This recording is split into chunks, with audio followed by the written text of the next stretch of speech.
Yuddhakanda cinema ಸೃಷ್ಟಿಕರ್ತ ಇಲ್ಲಿ ವೇದಿಕೆ ಮೇಲೆ ಇದ್ದಾರೆ ಸರ್. ನಿಮ್ಮದೇ ಸಿನಿಮಾ ಟೈಟಲ್ ಚಾಪ್ಟರ್ 2. ಸೊ ಒಂದು ಪ್ರಾಮಿಸಿಂಗ್ ಟೀಸರ್ ನೋಡಿದ್ರಿ, ಟ್ರೇಲರ್ ನೋಡಿದ್ರಿ, ಹೇಗೆ ಅನಿಸ್ತಿದೆ ಸರ್? ಎಲ್ರಿಗೂ ನಮಸ್ಕಾರ. ಆಮೇಲೆ ಹ್ಯಾಪಿ ಮ್ಯಾರಿಡ್ ಲೈಫ್ ನಿಮಗೆ. Thank you, so sweet sir. Thank you sir, thank you, thank you so much, thank you. ನಿಮ್ಮ ಲೈಫಲ್ಲಿ ಒಂದು ಯುದ್ಧಕಾಂಡ ಇದೆ, ಕರೆಕ್ಟಾ? ಅಷ್ಟು ಸುಲಭವಾಗಿ ನಿನ್ನ ಜೀವನ ಇಲ್ಲಿವರೆಗೂ ಬಂದಿಲ್ಲ. So everybody's life has one Yuddhakanda. Happy married life ನಿಮಗೆ. ನನ್ನ ಕರೆದಿಲ್ಲ ನೀನು, ಅಲ್ಲ ಬರ್ತಾನೂ ಇರಲಿಲ್ಲ ನಾನು, ಆದ್ರೆ ಇಷ್ಟಂತ ಯಾವಾಗ ಕೊಡ್ತಿದ್ದೆ ನನ್ನ ವಿಷಯ. Thank you so much sir, thank you. ಒಂಥರ ಸೀರಿಯಸ್ ವಾತಾವರಣ ಅಲ್ವಾ? ಅದರಲ್ಲೂ ದಾರಿ ಉದ್ದಕ್ಕೂ ಇಂಟರ್ವ್ಯೂ ನೋಡ್ಕೊಂಡು ಬರ್ತಾ ಇದ್ದೆ. ಎಷ್ಟು ಮಾತಾಡ್ತೇನೆ, ಅವನು ಭಯ ಉಂಟಾಗುತ್ತೆ ಮಾತಾಡ್ತಾ ಇದ್ರೆ.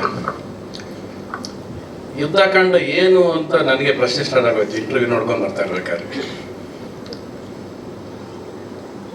ಯುದ್ಧಕಾಂಡ ಅಂದರೆ ಅಜಯ್ ರಾವ್ ಒಬ್ಬ ಲಾಯರ್ ಆಗಿ, ಒಬ್ಬ ಜವಾಬ್ದಾರಿ ಪ್ರೊಡ್ಯೂಸರ್ ಆಗಿ, ಅರ್ಧ ಡೈರೆಕ್ಟರ್ ಆಗಿ ಅಲ್ವಾ? ಅವ್ರ ಜೊತೆ ನೀನು ಅರ್ಧ ಡೈರೆಕ್ಟ್ ಮಾಡಿದ್ಯಾ, ಸೊ ಅವ್ರಿಗಾದ್ರೆ ನಿನ್ಗೆ ಅರ್ಧ ಕ್ರೆಡಿಟ್ ಕೊಟ್ಟಿದ್ದೀನಿ ನಾನು. ಆಮೇಲೆ ಒಬ್ಬ ಶಿಸ್ತಿನ ಸಿಪಾಯಿ ಆಗಿ, ಓವರ್ ಆಗಿ ಒಬ್ಬ ಫಾದರ್ ಆಗಿ, ಮತ್ತು ಒಬ್ಬ ಜವಾಬ್ದಾರಿಯ ಪ್ರಜೆಯಾಗಿ ಒಂದು ಕಾನ್ಫ್ಲಿಕ್ಟ್, ಒಂದು ಹೋರಾಟ ನಡೀತಿರೋದೇ ಈ ಯುದ್ಧಕಾಂಡ.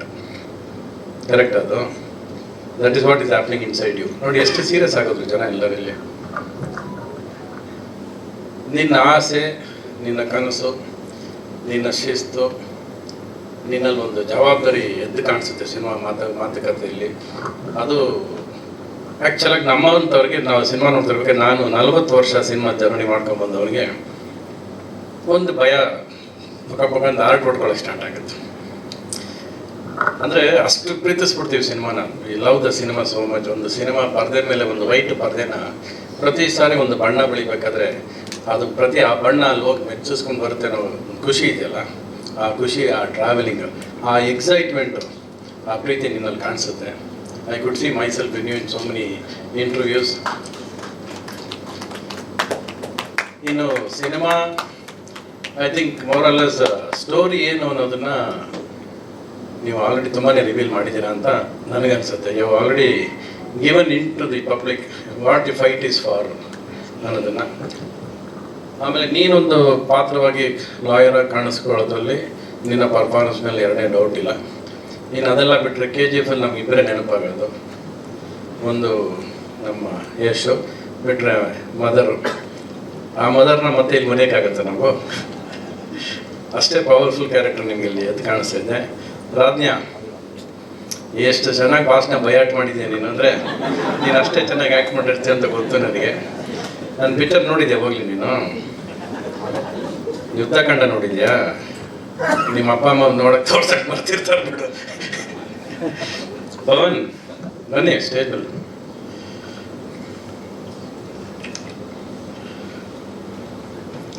ಪವನ್ ಸಾಕು, ಆ ಬಟ್ಟು ಬೇಡ, ಈ ಬಟ್ಟು ಬೇಡ, ಆ ಬಟ್ಟು ಬೇಡ ಅಲ್ವಾ? ಈ ಬಟ್ಟೆ ಬೇಡ, ಅದು ಬಟ್ಟೆ ಇನ್ಕಂಪ್ಲೀಟ್ ಸೆಂಟೆನ್ಸ್. ಓನ್ಲಿ ಪವನ್. ನಾನೇ ಬದಲಾಯಿಸ್ಬಿಡ್ತೀನಿ ನಿಮ್ಮ ಹೆಸರು. ಒಟ್ಟಲ್ಲಿ I could see the honesty. ಒಂದು ಸಿನಿಮಾ ಮಾಡಬೇಕಾದ್ರೆ ಪ್ರತಿಯೊಬ್ಬರಲ್ಲೂ ಒಂದು ಉತ್ಸಾಹ ಇರುತ್ತೆ, ಸಿನಿಮಾ ಹಂಗೆ ಮಾಡಬೇಕು, ಹಿಂಗೆ ಮಾಡಬೇಕು ಅಂತ. ಅದ್ರ ಸಮೇತ ಸೇರ್ಕೊಂಡಿರೋದು ಇವ್ರದೊಂದು ಉದ್ದೇಶ, ಒಂದು ಒಳ್ಳೆಯ ಉದ್ದೇಶ ಕೊಡಬೇಕು. And that should reach the public with one good message ಏನೋ ಪಾಸ್ ಮಾಡಬೇಕು ಅನ್ನೋದು ಇವ್ರ ಆಸೆ ಎದ್ದು ಕಾಣಿಸ್ತಾ ಇದೆ. ಪ್ಲಸ್ ಅವ್ರ ಮಾತುಗಳಲ್ಲಿ, ಇವ್ರು ಮಾತಾಡಿದಾಗಲಿ ಇವ್ರು ಮಾತಾಡಿದಲ್ಲಿ ಎಲ್ಲೂ ತೊದಲಿಲ್ಲ. ಅವರು ತೊದಲ್ದ್ರೆ ಏನಂದರೆ ಅವ್ರಿಗೆ ಇನ್ನೂ ಎಲ್ಲೋ ಕನ್ಫ್ಯೂಷನ್ ಇದೆ ಅಂತ. ಯಾವಾಗ ತೊದಲಿಲ್ವೋ ಅಷ್ಟೇ ಕಾನ್ಫಿಡೆಂಟಾಗಿ ಅವ್ರಿಗೆ ಏನು ಬೇಕೋ ಅದು ಎಷ್ಟು ಚೆನ್ನಾಗಿ ಹೇಳ್ಬೇಕು ಅನ್ನೋದನ್ನು ಸಿನಿಮಾದಲ್ಲಿ ಹೇಳಿರ್ತಾರೆ ಅನ್ನೋದ್ರ ಮೇಲೆ ಎರಡನೇ ಡೌಟ್ ಇಲ್ಲ. ನನಗೆ ಸಿನಿಮಾ ಕಾಣಿಸ್ತಾ ಇದೆ, ಒಂದು ಎಮೋಷ್ನಲ್ ಸಿನಿಮಾ ಕಣ್ಮುಂದೆ ಕಾಣಿಸ್ತಾ ಇದೆ ನನಗೆ. I can see the weightage of the product. ಇನ್ನೊಂದು ನೀವು ತುಂಬ ಚೆನ್ನಾಗಿ ಮಾಡಿರೋದು ಸಿನಿಮಾದಲ್ಲಿ, ಇವರು ಈ ಜನ್ರೇಷನ್ ಲಾಯರ್ ಭರತ್, ಅಂದರೆ ಬ್ಲ್ಯಾಕ್ ಏರ್ಸು, ಮಿಲಿಟರಿ ಆಫೀಸರ್ ಥರ ಕಾಣಿಸ್ತದೆ ನನಗೆ. ಇವ್ರ ಜೊತೆ ಪ್ರಕಾಶ್ ಬಲ್ವಾಡಿ ಅವರು ಗ್ರೇ ಏರ್ ಕೊಟ್ಟಿರೋದು, ಆ ಜನ್ರೇಷನ್ ಅಂತ ಕಾಣಿಸುತ್ತೆ. ಅದ್ರ ಮಧ್ಯೆ ಅಚ್ಚುಕಟ್ಟಾಗಿ ಕೂರ್ಸೋರು ಈ ಜಡ್ಜ್ನ. ಅವ್ರು ನಿಜವಾಗ್ಲೂ ಜಡ್ಜೆ ಅವರು. ಅಂದರೆ ಅಷ್ಟು ಮೆಚ್ಯೂರಿಟಿ ಇದೆ, ಸೀನಿಯಾರಿಟಿ ಇದೆ. ಈ prefers to be a judge. ಅವ್ರ ಮಾತಿನಲ್ಲಿ ಅಷ್ಟು ತೂಕ ಇರುತ್ತೆ. ನಾವು ಅಮೃತ ಮಹೋತ್ಸವ ಶೋ ಮಾಡಿದಾಗ ಅದೇನೋ ಒಂದು ನಾವು ಅಂದ್ಕೊಂಡಾಗ ಆಗಲಿಲ್ಲ ಅನ್ನೋ ಒಂದು ಒದ್ದಾಟ ಇತ್ತು. ಆವಾಗ ಸ್ಟೇಜ್ ಮೇಲೆ ನಾನು ಸ್ವಲ್ಪ ಫೈರ್ ಜಾಸ್ತಿ ಅಲ್ಲ ನಮಗೆ. ಮೈಕ್ ತಗೊಂಡು ಇನ್ನೇನು ಕಿರ್ಚೋಕೆ ಹೋದೆ. ಇವ್ರು ಕರೆದ್ರು, ಇಟ್ಕೊಂಡು ದಾಖಲೆ ಆಗೋಗುತ್ತೆ. ಅಮೃತ ಮಹೋತ್ಸವ ಎಷ್ಟು ವರ್ಷ ನೋಡಿದ್ರು ನಿನ್ನ ಕೋಪನೇ ಜಾಸ್ತಿ ಕಾಣಿಸ್ಬಿಟ್ಟು ಬಿಟ್ಬಿಡೋದು, ಏನಾದಾಗಲಿ ಮರಣ ಅಂತ. ಆ ಮಾತು ಇವತ್ತಿಗೂ ಮರೆಯಲ್ಲ. ಅಂದರೆ ಈ ರಿಮೆಂಬರ್ಸ್ ದಿ ಎಂಡ್. ಒಂದಷ್ಟು ವರ್ಷ ಆದ್ಮೇಲೆ ನೋಡಿದಾಗ ಅದು ಚೆನ್ನಾಗಿ ಕಾಣಿಸಲ್ವೇನೋ, ಯಾಕೆ ಬಿಟ್ಟಾಕ್ಬೋದು, let the pain be with us ಅಂತ. ಸೊ ಒಂದು ಸ್ಟೋರಿ ಅಂದರೆ ಯಾವತ್ತು ಪೇಯ್ನ ಮುಳುಗ್ಬಿಡ್ಬೇಕು ನಾವು. Just over the part of life ಅಂತ. ಒಂದು ನಿಮ್ಮನ್ನೆಲ್ಲ ನೋಡಿದ್ರೆ ತುಂಬ ಸೀರಿಯಸ್ ಆಗಿದ್ರಿ, ನಾನು ತಮಾಷೆ ಮಾಡೋಕೆ ಆಗ್ತಿಲ್ಲ ಇವತ್ತು. ಇವಾಗ ದಾರಿ ಓದಕ್ಕೆ ಇಂಟರ್ವ್ಯೂ ನೋಡ್ಕೊಂಡು ಬಂದ್ಬಿಟ್ಟು ತಮಾಷೆ ಎಲ್ಲಿ ಮಾಡಲಿ ನಾನು, ಅಲ್ವಾ? ಸಾಲ ಮಾಡಿದ್ದೀನಿ ನಾನು, ಸಾಲ ಮಾಡಿದ್ದೀನಿ ಅಂತ ತಕ್ಷಣ ನನ್ನ ಸಾಲ ಎಲ್ಲ ನೆನಪಾಗ್ಬಿಟ್ಟು ನಾನು ಈಗೆಲ್ಲ ಲೆಕ್ಕ ಹಾಕೊಂಡು ಕೂತಿದ್ದೆ ನಾನು. ಸಾಲ ಮಾಡಿ ತಾಕತ್ ಬೇಕು ಅಂತ. ನನಗೆ ಸಾಲ ತೀರ್ಸಕ್ಕೆ ತಾಕತ್ ಬೇಕು. ಇಷ್ಟೊಂದು ಸೀರಿಯಸ್ ಆಗಿ ಒಂದು ಸಿನಿಮಾ ಮಾಡ್ಬೇಕಾ, ಇಷ್ಟೊಂದು ಬೇಕಾ ಅನ್ನೋದು. ಪ್ರತಿ ದಿವಸ ನಾವು ಸಿನಿಮಾ ಮಾಡ್ತಾನೆ ಇದ್ದೀವಿ, ಸಾಲದಲ್ಲೇ ಬದುಕಿದ್ದೀವಿ, ಸಾಲದಲ್ಲೇ ಹೋರಾಡ್ತಿದ್ದೀವಿ. ಬಟ್ ಇವ್ನಿಗೆ ಯಾಕೆ ಬೇಕು, ಇಷ್ಟೊಂದು ಯಾಕೆ ಬೇಕು? ಓಕೆ, ಅದು ಅವ್ರ ಕಾನ್ಫಿಡೆನ್ಸು. ಸಾಲ ಮಾಡೋದಲ್ಲ ತಾಕತ್ತು, ಸಾಲ ತೀರ್ಸೋ ತಾಕತ್ತು ಕೊಡ್ಬೇಕು ಇವಾಗ ನಿನಗೆ. ಸೊ ಆ ಸಾಲ ತೀರ್ಸು, ಮತ್ತೆ ಸಾಲ ಮಾಡ್ತೀನಿ ಅಂತ ಹೇಳು ಬೇಡ. ಇಲ್ಲ, ಅಷ್ಟು ದುಡ್ಡು ಸಂಪಾದನೆ ಮಾಡ್ಕೊ, ಅಷ್ಟು ಸಂಪಾದನೆ. Why struggle life. ಯಾಕಂದ್ರೆ ಕೋಟಿ ಗಟ್ಟಲೆ ಸಿನಿಮಾ ಮಾಡ್ಕೊಂಡು ಬಂದಾಗ ನಮ್ಮಪ್ಪ ದುಡ್ಡು ಹಾಕ್ತಿದ್ರು. ನನಗೆ ಅದು ದುಡ್ಡಿನ ಬೆಲೆನೇ ಗೊತ್ತಿರಲಿಲ್ಲ, ಕೊನೆವರೆಗೂ ಗೊತ್ತಿಲ್ಲ. ಇವತ್ತು ದುಡ್ಡಿನ ಬೆಲೆ ಗೊತ್ತಿಲ್ಲ ನನಗೆ. ಹಂಗೆ ಬೆಳ್ಕೊಂಬಂದೆ. ನನಗೆ 100 ಟ್ಯಾಂಕ್ ನೀರು ಬೇಕು, ನನಗೆ 100 ಜನ ಡ್ಯಾನ್ಸರ್ಸ್ ಬೇಕು. ನಮ್ಮಪ್ಪ ಅದು ಎಲ್ಲಿಂದ ತರ್ತಿದ್ರು, ಹೆಂಗೆ ಮಾಡ್ತಿದ್ರು ಏನು ಗೊತ್ತಿಲ್ಲ. ಏನೋ ಮಗ ಕನ್ಸು ಕಾಣ್ತಿದ್ದಾನೆ, ಅವನ ಆಸೆ, ಅವ್ನಿಗೇನು ಬೇಕೋ ಕೊಟ್ರು, ಇಷ್ಟೇ.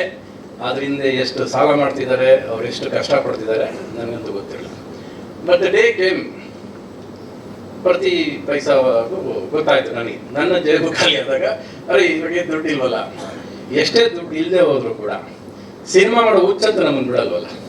ಸೊ ಇರೋ ದುಡ್ಡೆಲ್ಲ ಸಿನಿಮಾ ಮಾಡಬೇಕು ಅನ್ನೋದು ಕನಸು ಕಂಡಕ್ಕೆ ಸ್ಟಾರ್ಟ್ ಮಾಡಿದ್ದ. ಅಂದರೆ ದುಡ್ಡು ಇಲ್ಲ, but make money in what you have. ನಾಳೆ ಬೆಳಗ್ಗೆ ನಮ್ಮ ಹತ್ರ ದುಡ್ಡು ಇಲ್ಲ ಅಂತ ಅಷ್ಟೆಲ್ಲ ಸಿನಿಮಾ ಮಾಡೋದನ್ನು ಕಲಿಬೇಕು. Because spending money is not important, content is important. What ನಮ್ಮ ಜನಕ್ಕೆ ಏನು ತಲುಪಿಸ್ತೀವಿ, ನಮ್ಮ ಎಮೋಷನ್ ಏನು ರೀಚ್ ಆಗುತ್ತೆ, ಅವ್ರಿಗೆ ಎಷ್ಟು ಮನಸ್ಸು ಹಿಂಡ್ತೀವಿ, ಅದು ತುಂಬ ಇಂಪಾರ್ಟೆಂಟ್. ನಾನು ನಿನ್ನ ಸಿನಿಮಾ ಟ್ರೈಲರ್ ನೋಡ್ಬೇಕು ಅನಿಸಿದ್ದು. ನಾನು ಮಂದಿನ ನೀನು ಟ್ರೈಲರ್ ಬಿಟ್ಟಿದ್ದೆ. ನಾನು ಒಂದು ಹೆಣ್ಣಿನ ಕೂಗು, ಮಗುವಿನ ಹಾಡು, ಅದಕ್ಕೆ ಕರೆದಿರೋ ಮನಸ್ಸೇ ಇಲ್ಲ ಅಂತ ಹೇಳಿದ್ದೆ ನಾನು. ಅದು ನಿಮ್ಮ ಸಿನಿಮಾ ಕಾಪಿ ಹೊಡ್ತಿದ್ದೀರ ಅಂತ ಅನಿಸುತ್ತೆ.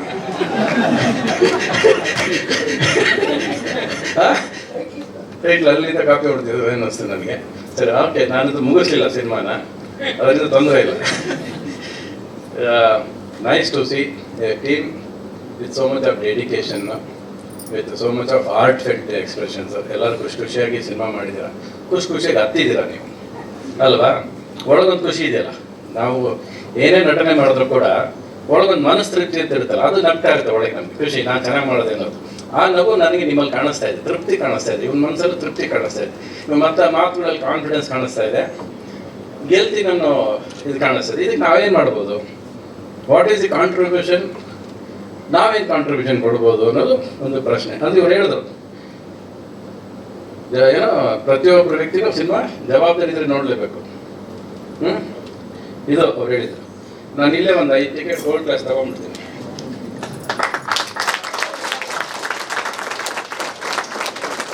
ಓಕೆ,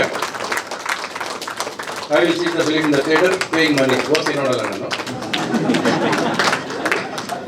ಒಂದು ಜವಾಬ್ದಾರಿ ಹಾಕಿ ನಿನಗೋಸ್ಕರ, ಸಿನಿಮಾನ ಪ್ರೀತಿಸೋನಿಗೋಸ್ಕರ, ಸಿನಿಮಾ ಕಷ್ಟಪಟ್ಟವ್ರಿಗೋಸ್ಕರ, ಸಿನಿಮಾ ಡೆಡಿಕೇಶನ್ ಇರೋರಿಗೋಸ್ಕರ ನಾನು ಸಿನಿಮಾ ನೋಡ್ತೀನಿ. And I will try to go to ham. As long as ಒಂದು ದಿವಸ ಹೆಚ್ಚು ಕಡಿಮೆ ಹಂಗಿಂಗ್ ಆಗ್ಬೋದು, ಶೂಟಿಂಗ್ ಇರುತ್ತೆ, ಆಗ ಬಂದು ನೋಡಿ ಸಿನಿಮಾದ ಥಿಯೇಟ್ರಲ್ಲಿ ನೋಡಿ ನಿಮ್ಗೆ ಫೋನ್ ಮಾಡ್ತೀನಿ ನಾನು. ಓಕೆ, ಇನ್ನೇನು ಅದು ಹೇಳಿದೀಯಾ? ಬನ್ನಿ ಅರ್ಚನಾ, ಬನ್ನಿ. ಪಾಮ ರತ್ನ ಅಲ್ಲ ರೀ, ನಾನು ನಿಜವಲ್ಲ ಯಾವ ಇವೆಂಟ್ ಹೋದ್ರೆ ಸುಮ್ಮನೆ ಖುಷಿಯಾಗಿ ಬಂದ್ಬಿಡ್ತೀನಿ. ಇದು ಟ್ರೈಲರ್ ಒಂದು ಎಲ್ಲ ಮಾತುಗಳು ಕೇಳ್ಕೊಂಡ್ರೆ ಭಯ ಪಡ ನನಗೆ ಬರ್ಬಾರ್ದೆ.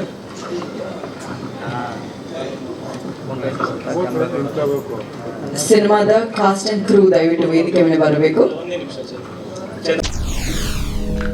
SS ಟಿವಿ ಸಿನಿಮಾ ಜಗತ್ತಿನ ಕ್ಷಣ ಕ್ಷಣದ ಸುದ್ದಿಯೊಂದಿಗೆ.